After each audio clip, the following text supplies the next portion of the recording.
À l'état de siège plutôt.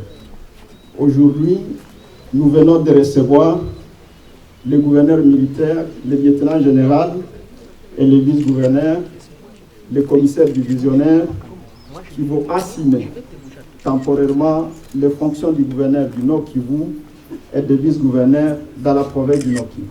Ça y est, le gouverneur du Nord Kivu cède momentanément le pouvoir à son successeur, gouverneur militaire, lieutenant général Ndima Kongba Constat. Le nouveau patron de la province du Nord Kivu a été installé dans son bureau au musée à Imbi.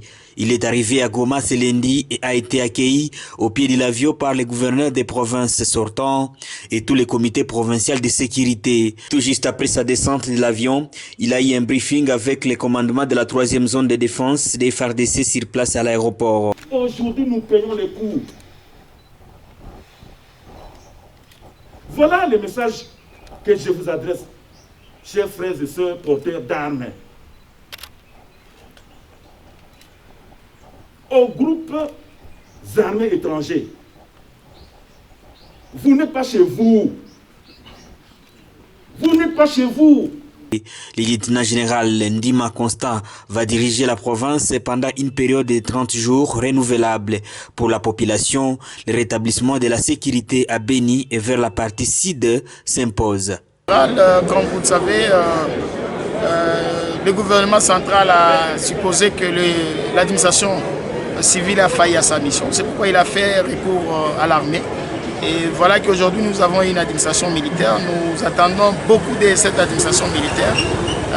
Nous lui conseillons de prendre des mesures draconiennes pour qu'enfin les massacres cessent au niveau de Beni. Tu sais que nos frères de Beni souffrent.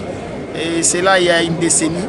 Et nous espérons qu'avec l'administration militaire qui est mise en place, on va en finir avec cette guerre.